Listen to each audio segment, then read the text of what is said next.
Donald Trump ने एक social media पर पोस्ट किया, मच गया हड़कंप।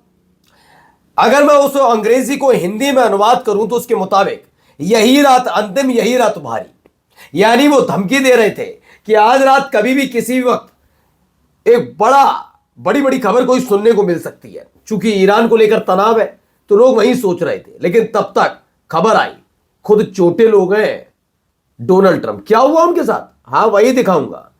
पूरे दुनिया में हड़कंप मचा हुआ है। दूसरों को धमकी देने वाला जख्मी कैसे हो गया, हालत खराब हो रखी है डोनाल्ड ट्रंप की।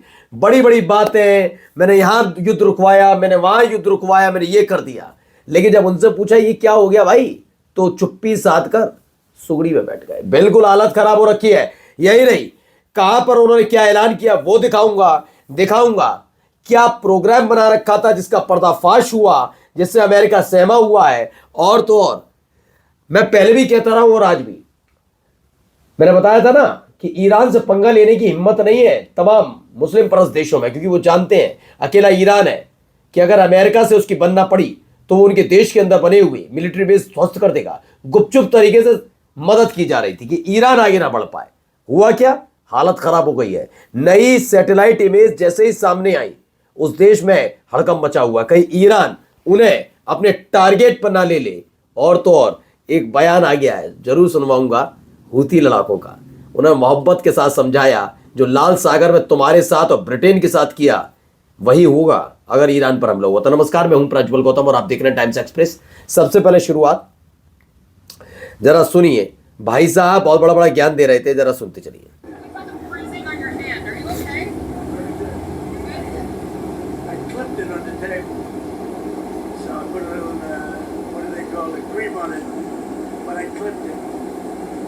I would say take aspirin if you like your heart, but don't take aspirin if you don't want to have a little bruising. You know, if you take I take the big aspirin, and when you take the big aspirin, they tell you you're bruised. The doctor said you don't have to take that, sir. You're very healthy. दरअसल हुआ ये कि भाई साहब की हालत खराब हो रखी है, तबीयत ठीक नहीं चल रही इनकी, ऊपर से इनकी गंभीर चोट लग गई। अब अंदर खाने क्या हुआ, व्हाइट हाउस के किसी ने कूट तो नहीं दिया, पता नहीं, लेकिन फिलहाल इनकी हालत खराब लग रही थी। हाथ जैसे ही सवाल पूछा ही कहीं और ले गए बात पूरी। आप अपने हाथ की चोट पर राष्ट्रपति ट्रंप, हमने आपके हाथ पर चोट के निशान देखे, क्या आप ठीक है? मैं बहुत अच्छा हूं, मैंने इसे टेबल पर क्लिप किया तो मैंने इस पर थोड़ी क्रीम लगाई, लेकिन मैंने इसे क्लिप किया। मैं कहूँगा कि अगर आपका दिल ठीक है तो एस्पिरिन लें, लेकिन अगर आप थोड़े चोट नहीं चाहते तो एस्पिरिन ना लें, ये वो फलाना। क्या वाकई डोनाल्ड ट्रंप के खिलाफ जो अंदर खाने चल रही हैं चीज़ें, उससे नाराज़ होकर किसी ने कूट तो नहीं दिया? इतनी आसानी से इन सब चीज़ों को कैसे मैनेज कर पाते हैं डोनाल्ड ट्रंप? हालत खराब थी, चेहरा देखने लायक था। खैर, इस पर हम बाद में आएंगे, लेकिन इसके अलावा इस पर आते हैं। Donald J Trump, tomorrow night will be big, I will tell it like it is. इसको लेकर ईरान को लेकर जोड़ा जा रहा है। क्या ईरान पर कोई बड़े हमले का तैयारी है? जैसे हमारे यहाँ क्या कहा जाता है, यही रात अंतिम, यही रात बारी। तो इसको लेकर यही समझा जा रहा है कि क्या वाकई ईरान पर हमले का पूरा प्रोग्राम सेट कर लिया है, क्योंकि जिस तरीके से बात लिखी जा रही है, कल की जो रात होगी वो बहुत बड़ी होने जा रही है। I will tell it like it is. इसके बाद डोनाल्ड ट्रंप अपने आप में मंत्रमुग्ध हो रहे हैं कि कुछ ना कुछ बड़ा होगा। अब एक अंदाजा लगाइए, एक देश का कोई राष्ट्रपति, मैं कहता हूं महाशक्ति से, युद्ध कौन लड़ेगा? ट्रंप। कौन लड़ेगा? सैनिक। उन्हीं सैनिकों में नाराजगी अमेरिका के अंदर, वो नहीं चाहते युद्ध। लंबे समय से उन्होंने देखा है, कभी यहां कभी वहां अपनी मर्जी से भेज दिए जाते हैं, जबकि लेना देना नहीं होता। जबरदस्ती का आप ठेका उठाते हैं और ठेके के नाम पर आप तमाशा करते हैं। अब लोगों में नाराजगी है, इन्होंने लिख तो दिया, इसका असर क्या है वो एक एक करके मैं आपको दिखाने जा रहा हूं। पहले देखिए, an attack on Iran could happen at any time. कहा जा रहा है कि ईरान पर किसी भी वक्त बड़ा हमला हो सकता है। And the deployment of US forces in the Middle East is expected to be completed in the coming hours. दावा यह है कि आने वाले वक्त में किसी भी वक्त कोई बड़ा हमला हो सकता है।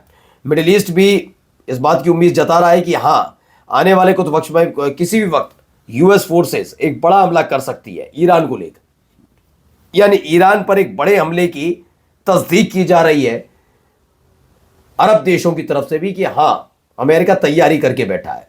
लेकिन अरब देश क्यों घबराए हुए हैं? उन्हें मालूम है कि अमेरिका तक पहुंच हो ना हो, लेकिन उनका एयरक्राफ्ट कैरियर तो जाएगा ही जाएगा। लेकिन क्या ऐसा ना हो कि वो खदेड़ भी दिया जाए तो बाकी मुसीबत इन अरब देशों को उठानी पड़े। और अगर इनको उठानी पड़ी तो इसमें भी दिक्कत है कि इनके देश की खुद की जनता नहीं चाहती कि अमेरिका जो है, अमेरिका की जो सैनिक इस समय मौजूद है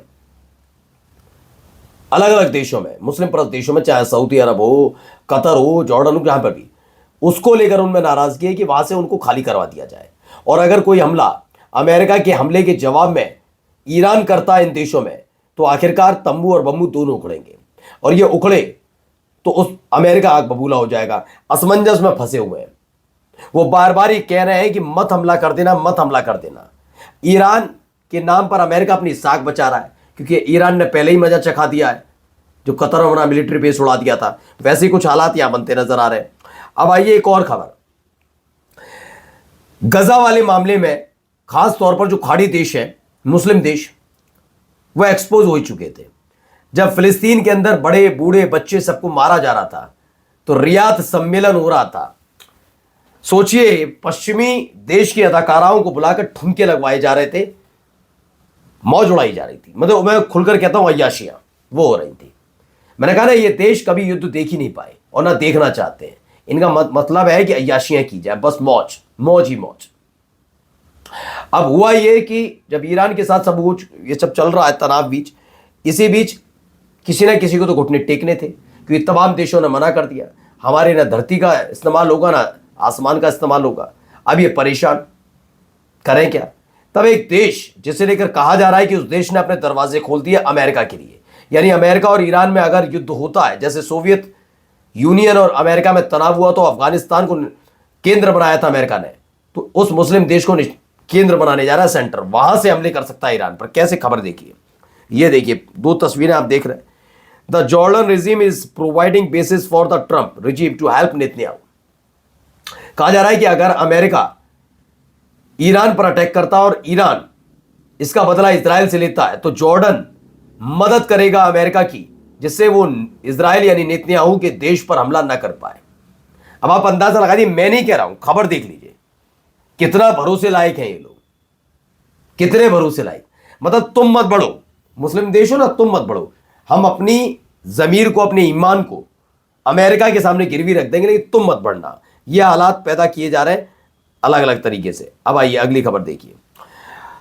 हूती लड़ाकों की तरफ से भी, हूती लड़ाकों का बताइए, यमन की तरफ से भी एक बयान आ गया। याह्या शारी हैं, उन्होंने क्या कहा, अगर यूनाइटेड स्टेट ने ईरान पर हमला किया तो हूतीज फिर से अमेरिकन शिप को निशाना बनाएंगे, जैसे रेड सी में पहले बनाया था, जिसमें ब्रिटेन का तो खदेड़ ही दिया था एयरक्राफ्ट कैरियर, अमेरिका का भी खदेड़ दिया था, वैसे ही हालात बनेंगे।